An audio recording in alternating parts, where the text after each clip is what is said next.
नमस्कार। रेडियो रिमझिम से प्रस्तुत है स्थानीय हालचाल। पहले मुख्य हालचाल।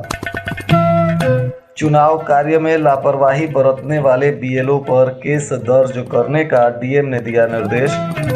कटिया थाने में युवक की मौत पर देर रात तक होता रहा बवाल। विधिक जागरूकता शिविर की टीम ने मजिरवा कला में लोगों को दी विधिक जानकारी। तालाब में नहाने के दौरान डूबने से 14 वर्षीय किशोरी की मौत, परिजनों में कोहराम। 5 शराब तस्करों को कुचायकोट पुलिस ने किया गिरफ्तार। स्थानीय हालचाल के इस अंक के साथ मैं अनिकेत मिश्र। अब हालचाल विस्तार से।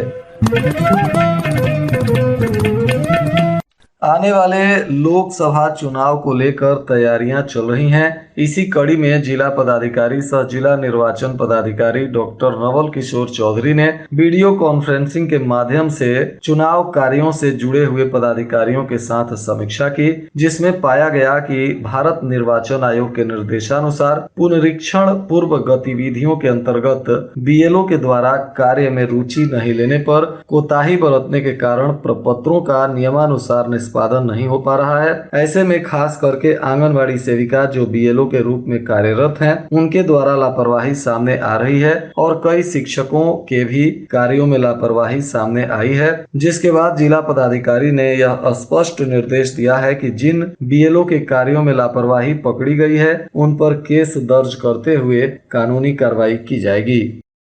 कटिया थाने में एक युवक की मौत के बाद शनिवार की देर रात तक कटिया थाने में बवाल होता रहा। भारी संख्या में लोग कटिया थाना पर पहुंच गए थे और विरोध प्रदर्शन कर रहे थे। बताया जा रहा है कि उत्तर प्रदेश के तमकुही राज थाना क्षेत्र के लक्ष्मीपुर गांव के रहने वाले रामाकांत कुशवाहा का पुत्र पंकज कुशवाहा और सुरेंद्र कुशवाहा का पुत्र राजन कुशवाहा मोटरसाइकिल से आ रहा था। इस दौरान पुलिस ने इन दोनों को पीछा किया तो ये लोग चक्रपान में जाकर एक दीवार से मोटरसाइकिल लेकर टकरा गए। इसमें पंकज कुशवाहा बुरी तरह से घायल हो गया। पुलिस के अनुसार इसे रेफरल अस्पताल कटिया में भर्ती कराया गया और इलाज कराने के बाद कटिया थाने के हाजत में लाकर बंद कर दिया गया। परंतु जब इसकी तबीयत बिगड़ने लगी तो फिर से इसे अस्पताल ले जाया गया और इलाज कराकर फिर लाकर हाजत में बंद कर दिया गया। तीसरी बार जब इसकी तबीयत फिर बिगड़ने लगी तो उस वक्त परिजन थाने में आ चुके थे और परिजनों के साथ ही उसे अस्पताल ले जाया गया, परंतु तब तक उसकी मौत हो चुकी थी। वहीं परिजनों का कहना है कि पुलिस के द्वारा बताया गया यह पूरा बात गलत है। पुलिस कस्टडी में युवक की पिटाई की गई है, जिससे युवक की मौत हुई है और पुलिस ने उसका इलाज भी नहीं करवाया है। हालांकि इस मामले में परिजनों का आरोप सत्य है या पुलिस की बातें, इसका अभी बारीकी से अनुसंधान कार्य चल रहा है। पुलिस अधीक्षक ने इस मामले में गंभीरता से जांच पड़ताल के लिए टीम का गठन किया है और टीम इसकी अनुसंधान कर रही है।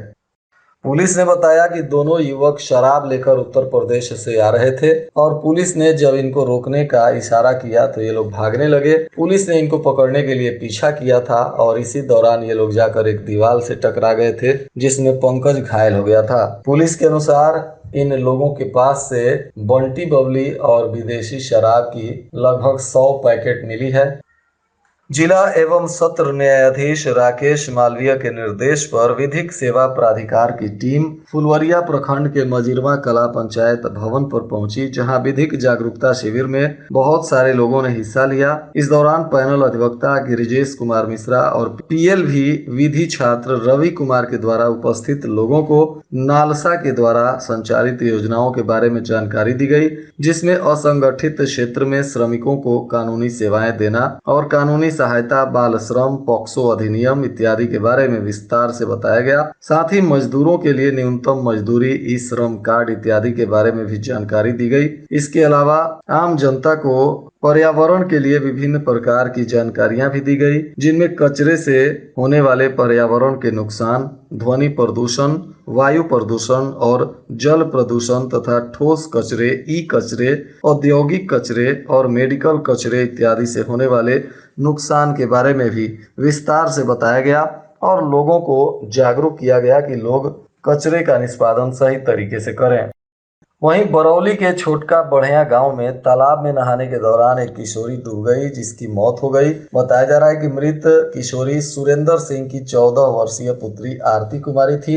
वहीं लोगों का कहना है कि कुछ सहेलियां गांव के पास ही तालाब में नहा रही थीं। इसी दौरान एक बच्ची तालाब में डूबने लगी, जिसको बचाने के लिए आरती कुमारी गहरे पानी में चली गई। उस बच्ची को तो बचा लिया गया, परंतु आरती की डूबने से मौत हो गई। घटना के बाद आरती के परिजनों में चित्कार मच गया। पुलिस ने शव का पोस्टमार्टम कराने के बाद परिजनों को सौंप दिया है। कुचायकोट पुलिस ने शराब तस्करों के विरुद्ध अभियान चलाते हुए पकड़ी गांव के पास 525 पीस शराब के साथ 5 तस्करों को गिरफ्तार किया है। इस कार्रवाई में 4 मोटरसाइकिल भी पकड़ी गई है। वहीं एक शराब तस्कर फरार हो गया है, जिसकी पहचान करने में पुलिस जुटी हुई है। थानाध्यक्ष साक्षी राय ने बताया कि पुलिस की टीम जांच कर रही थी। इस दौरान बिशंभरपुर थाना क्षेत्र के शोभनचक गांव निवासी धुरेंद्र मिश्रा, नीरज गोड़ तथा प्रभुनाथ तिवारी को शराब के साथ पकड़ा गया। इसके अलावा गोपालगंज नगर क्षेत्र के मैनपुर गांव निवासी राम सनेही महतो और रवि कुमार को भी शराब के साथ गिरफ्तार किया गया। इन सभी आरोपियों को उत्पाद अधिनियम के तहत न्यायिक हिरासत में भेज दिया गया। इनकी 4 मोटरसाइकिल तथा 525 पीस शराब को पुलिस ने जब्त कर लिया है। वहीं थावे के दईभाता और कई गांवों में घूम घूम कर भारत स्काउट गाइड के बच्चों ने अमृत कलश यात्रा में हिस्सा लिया और लोगों से घरों की मिट्टी अमृत कलश में डालने का आग्रह करते हुए दिखाई दिए। बताया जा रहा है कि अमृत महोत्सव के अवसर पर माटी का नमन, वीरों का बंधन यह कार्यक्रम चलाया जा रहा है, जिसमें लोगों के घरों से मिट्टी लेकर इसको दिल्ली भेजा जाएगा, जहां शहीदों के लिए एक स्मारक बन रहा है। वहां इस मिट्टी का इस्तेमाल किया जाएगा। कुचायकोट थाना क्षेत्र के बलथरी चेक पोस्ट पर पुलिस ने शराब की जांच करते हुए 4 लोगों को शराब के नशे में गिरफ्तार किया। इन आरोपियों को न्यायिक मजिस्ट्रेट के समक्ष प्रस्तुत किया गया है। बताया जा रहा है कि उत्तर प्रदेश की तरफ से आने वाले वाहनों की जांच की जा रही थी। इसी में 4 शराबियों को पुलिस ने गिरफ्तार कर लिया। वहीं थावे प्रखंड के एक डेरवा पंचायत के बगहा सैदा गांव में स्वास्थ्य शिविर का आयोजन किया गया, जिसमें काफी संख्या में लोग अपने स्वास्थ्य की जांच कराने पहुंचे हुए थे। महादलित बस्ती में स्वास्थ्य शिविर का आयोजन किया गया। इस स्वास्थ्य शिविर में मरीजों का शुगर, रक्तचाप, सर्दी, खांसी और ज्वर सहित अन्य बीमारियों का जाँच कर मरीजों को मुफ्त में दवा दिया गया। शिविर में लगभग 250 लोगों के स्वास्थ्य की जाँच की गई और निःशुल्क दवा का वितरण किया गया। कुचायकोट प्रखंड में सघन मिशन इंद्रधनुष के द्वितीय चरण की शुरुआत 9 अक्टूबर से 14 अक्टूबर तक होना सुनिश्चित है। इसको लेकर तैयारियां पूरी कर ली गई हैं। वहीं 7 अक्टूबर को उच्च विद्यालय बालक कुचायकोट से सघन मिशन इंद्रधनुष के जागरूकता के लिए रैली निकाली गई। इस दौरान चिकित्सा प्रभारी डॉक्टर श्याम सुंदर कुमार ने हरी झंडी दिखाकर इस जागरूकता रैली को रवाना किया। बच्चों ने भिन्न भिन्न प्रकार का नारा लगाते हुए लोगों को टीकाकरण के प्रति जागरूक किया।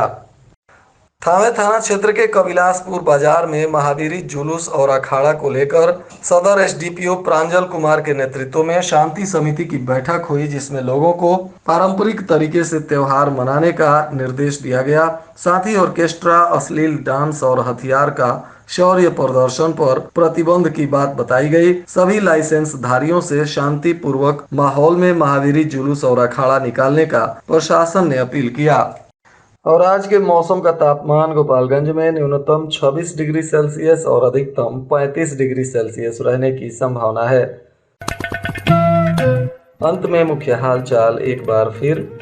चुनाव कार्य में लापरवाही बरतने वाले बीएलओ पर केस दर्ज करने का डीएम ने दिया निर्देश। कटिया थाने में युवक की मौत पर देर रात तक होता रहा बवाल। विधिक जागरूकता शिविर की टीम ने मजिरवा कला में लोगों को दी विधिक जानकारी। तालाब में नहाने के दौरान डूबने से 14 वर्षीय किशोरी की मौत, परिजनों में कोहराम। 5 शराब तस्करों को कुचायकोट पुलिस ने किया गिरफ्तार।